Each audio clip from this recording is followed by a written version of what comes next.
사실 주말 사이에 네. 더불어민주당 지도부는 영남에 오늘도 이제 부산에서 이제 전재수 후보하고 함께하는 현장 최고위원회가 열리는데요. 네네.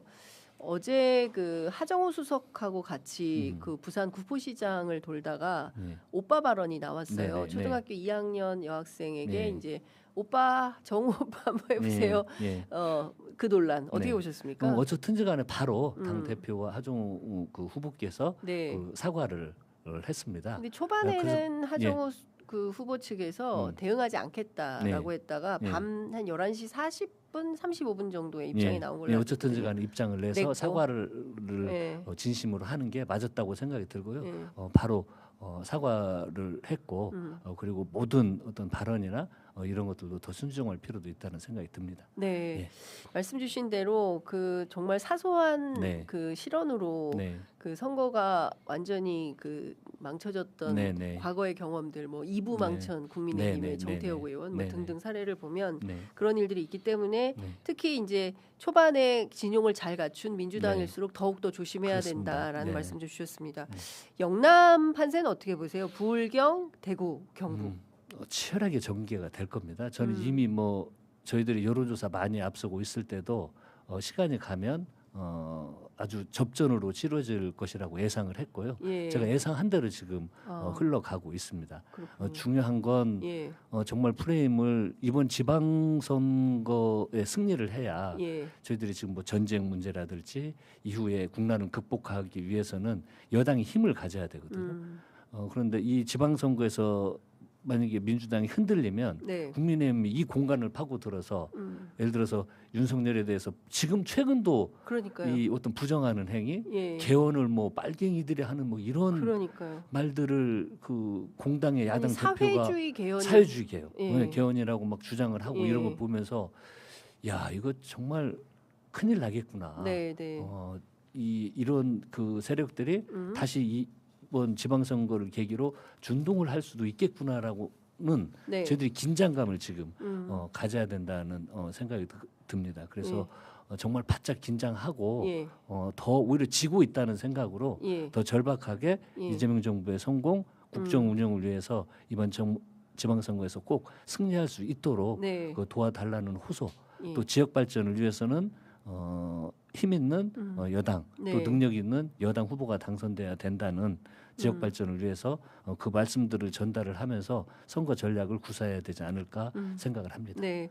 지금 이제 그 국민의힘은 그 공격 포인트, 뭐 네. 공략 포인트로 조작 기소 특검을 잡은 것 같습니다. 예. 그리고 이제 프레임 자체를 공소 취소 특검이라고 하고 이제 이거를 마치 이재명 대통령의 죄를 지우기 위한 예. 뭐 그런 작업인 것처럼 네. 끊임없이 이제 장동혁 대표 또 뭐 한동훈 전 대표 이제 이런 주장을 하고 있는 건데요.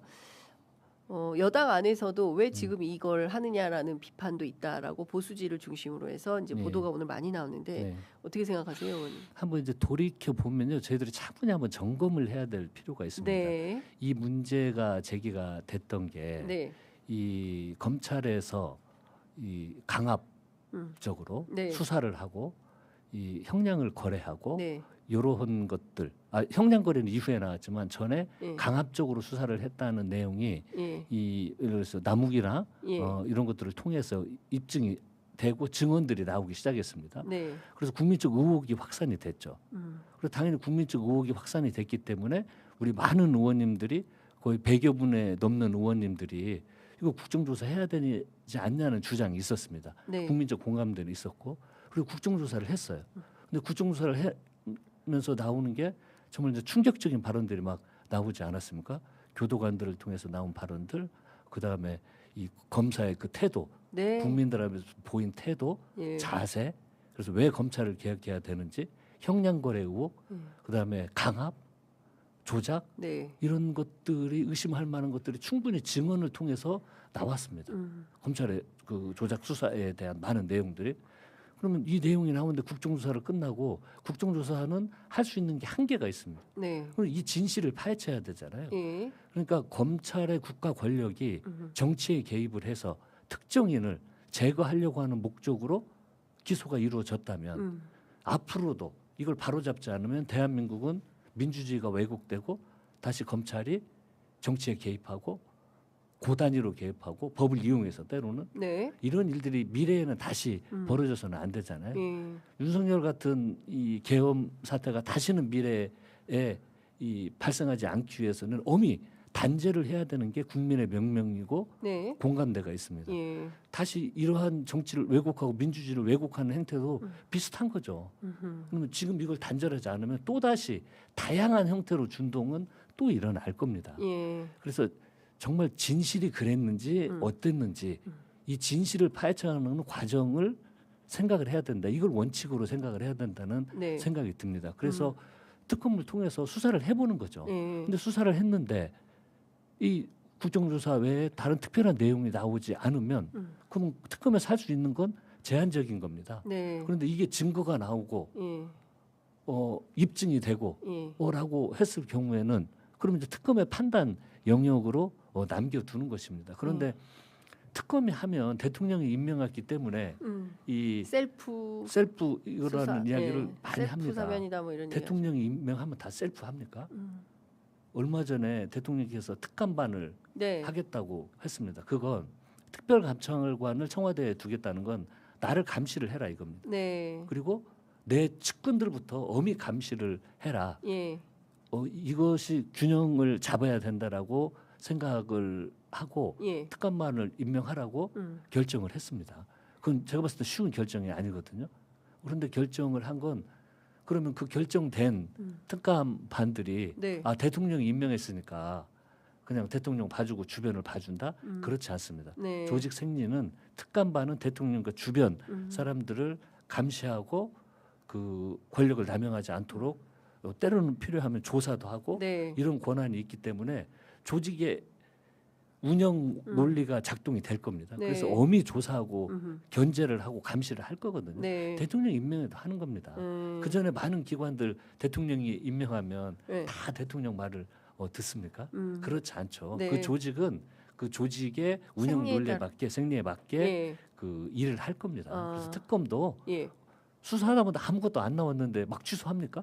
근데 그걸 어떻게 감당합니까? 그렇죠. 근데 예. 지금 2차 특검 같은 경우에는 이제 검찰이나 또 1차 특검으로부터 협력이 없어서 지금 수사 성과가 잘 나오지 않는다라는 비판이 있는 것은 사실이지 않습니까? 이제 예. 그런 측면에서 보자면 좀 그 판단해야 되는 지점이 좀 있는 것 같고요. 네. 지금 언론에서 지적하는 것은 법조항의 공소 취소다라는 단어가 명징하게 들어간 것은 아니지만 네. 특별검사 직무와 권한과 관련해서 이렇게 되어 있어요. 수사 대상 사건에 관한 수사나 공소 제기, 공소 유지 및 그 여부의 결정 이렇게 되어 있어서 공소 취소의 가능성을 열어두었다라는 비판을 하고 있는 건데요. 네. 이 대목에 대해서는 이 문항을 뭐 변경하거나 뭐 이런 생각은 없으신가요? 그러니까 아직은 이 특검에서 네, 수사를 하잖아요. 예, 저희들처럼 국정 조사를 하는 게 아니고 예. 수사를 합니다. 수사를 통해서 내용이 어떻게 나오냐에 따라서 달라지겠죠. 최상병 특검처럼 네, 증거가 나오고 구체화되고 예. 입증이 되면 국민들이 그걸 다 볼 거 아닙니까? 음, 그러면 그 판단의 영역 그것이 안 나왔을 경우를 상정해 보십시오. 그러면 공소 취소를 어떻게 합니까?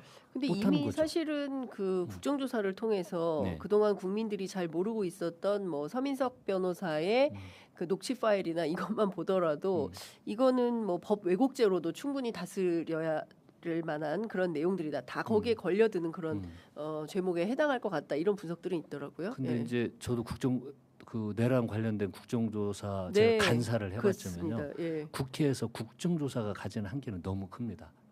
수사하는 것과 네. 저희들은 국정조사는 예를 들어서 그냥 증인이 예. 그 증인 선서 안 해버리고 예. 또 뭐 이 출석을 안 해도 되는 게 상당히 폭이 넓고 예. 그래서 이런저런 핑계 대면서 출석도 않고 그리고 그분들을 불러다가 그 공식적인 이거 외에 수사를 할 수가 없습니다. 그래서 네. 조사가 가지고 있는 한계와 예. 수사를 했을 경우는 지금 나와 있는 거 외에요. 구체적인 증거들이 훨씬 많이 나오지 않을까라는 기대를 해보는 겁니다. 예. 그러면 그건 전혀 다른 영역이기 때문에 네. 그 독립된 특검에서 판단을 하면 될 거라고 생각을 네. 합니다.